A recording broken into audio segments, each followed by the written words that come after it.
அதாவது உண்மையிலேயே ஒரு senior most IAS officer Dheeraj Kumar, அப்புறம் திருமதி அமுதா, அதே போன்று திரு கஜன் சிங் பேடி, அப்புறம் திரு ராதாகிருஷ்ணன், எப்படிப்பட்ட ஒரு சீஃப் செக்ரட்டரி கேடர்ல இருக்கிற ஒரு ஐஏஎஸ் ஆபீசர். ஆனா ஸ்டாலின் இந்த மாதிரி ஒரு அசிங்கப்பட்ட ஏற்கனவே ஒரு director of information and public relationship department இருக்கு, அதாவது டிஐபிஆர். அந்த டிஐபிஆர் க்ளோஸ் பண்ணிட்டீங்களா? நான் கேட்கிறேன், டிஐபிஆர் க்ளோஸ் பண்ணிட்டீங்களா? அப்ப அந்த டிபார்ட்மெண்ட் எது கேட்போம்? டிபார்ட்மெண்ட் இருக்குது, பப்ளிக் ரிலேஷன் மக்கள் தொடர்பு அதிகாரிகள் இருக்காங்க ஒரு மாவட்டத்துக்கு, அப்புறம் director of information public relation இருக்காரு. அவ்வளவு இருக்கும்போது இந்த 4 பேரை போட்டு சீஃப் செக்ரட்டரி கேடர்ல இருக்கிறவங்களை போயிட்டு இனிமே என்ன கூடுவான்? ஏங்க பிஆர்ஓன்னு கூப்பிடுவோம். ஒரு சிஎஸ் போய் என்ன கூடுவான்? பிஆர்ஓ அப்படின்வாங்க. எப்படிப்பட்ட ஒரு அசிங்கம் இன்னைக்கு நடக்குது இன்னைக்கு. அப்ப நான் கேட்கிறேன், ஒரு அரசாங்க திட்டங்களை நான் ஏற்கனவே சொன்ன மாதிரி அப்ப அதிகாரிகள் ஆட்சி தான் நடக்குது. அப்ப மக்களாட்சி கிடையாது, மக்களாட்சி கிடையாது. மக்களாட்சி இருந்ததுன்னா அமைச்சர்கள் போய் சொல்லுவாங்க. அப்ப அதிகாரிகள் ஆட்சி தான் யார் சொல்லுவான்? அதிகாரிகள் சொல்லுவாங்க. அப்போ எமர்ஜென்சி காலத்துல நீங்க நல்லா பாருங்க, நீங்க எமர்ஜென்சி காலத்துல, அவசர காலத்துல அப்ப மக்கள் பிரதிநிதி இருக்காங்களா? அப்ப யாரா இருந்தாலும் என்ன சொல்லுவாங்க? அந்த அதிகாரிகள் தான் பிரசன்ஸ் சந்திப்பாங்க. அப்போ இன்னைக்கு மக்களாட்சி கிடையாது, ஒன்லி அதிகாரி ஆட்சின்றதுக்கு ஒரு அத்தாட்சியா தான் இந்த பிஆர்ஓக்கள் நியமனம்.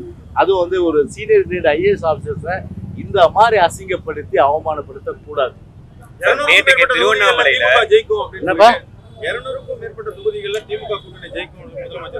ஆமா, ஆந்திரால ஜெயிக்கும் சொல்லு, கர்நாடகால ஜெயிப்பான்னு சொல்லு, கேரளால ஜெயிப்ப சொல்லு, எல்லாம் கேரளாவை பார்த்து காப்பி வச்சுட்டேன். பாவ வடிவில் என்ன பாவ வடிவில். அதனால இப்போ கல்வி இதாயிடுமா?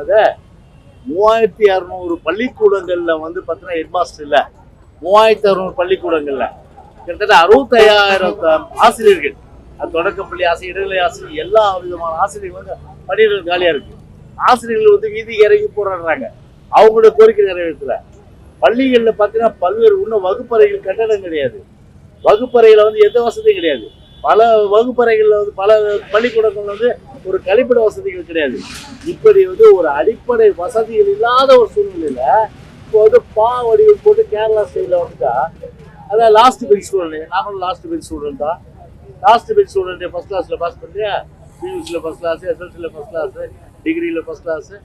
அதனால நம்ம லாஸ்ட் பெஞ்ச்னா படிக்க மாட்டாங்களா? என்ன கான்செப்ட் இது? அதாவது உருப்படியா அன்பில் மகேஷை பொறுத்தவரை ஒன்றும் செய்யறதுக்கு திறமை இல்லை, லாக்கி இல்லை.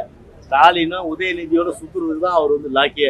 அதனால நான் என்ன சொல்றேன்னா, அவரை பேச இந்த டிபார்ட்மெண்ட் மாத்திட்டு வேற யாராவது அறிவுபூர்வமான ஒரு ஆளை போட்டு அவரை பார்த்தீங்கன்னா ஒரு பொதுமக்கள் தொடர்புத்துறை அதாவது அமைச்சர் என்ற அடிப்படையில் போட்டுடலாம். இல்லைன்னா ராஜினாமா செய்யாது போட்டோம். கல்வி திரைத்துறை அமைச்சர், ஆமா திரைத்துறை அமைச்சர் கூட போடலாம். இல்லைன்னா உதயநிதி துதிபாடு அமைச்சர் டிபார்ட்மெண்ட் உருவாக்குங்க, அதுக்கு கூட போடலாங்க. ஆனா கேவலம் கல்வித்துறையை போட்டு இந்த மாதிரி கல்வித்துறையை நாசமாக்க வேணாம். அதான் எங்களுடைய வேண்டுகோள். செய்திகளை உடனுக்குடன் தெரிந்து கொள்ள கீழ்கண்ட கேபிள் மற்றும் டிடிஹெச் நெட்வொர்க்குகளில் எம்நாடு செய்தி தொலைக்காட்சியை காணுங்கள். பாதகம் செய்பவரை கண்டால் நாம் பயம் கொள்ளலாகாது பாப்பா. மோதி மிதித்து விடு பாப்பா, அவர் முகத்தில் உமிழ்ந்து விடு பாப்பா. அண்மை செய்திகளை உடனுக்குடன் தெரிந்து கொள்ள இணைந்திருங்கள் எம்நாடு தொலைக்காட்சியுடன்.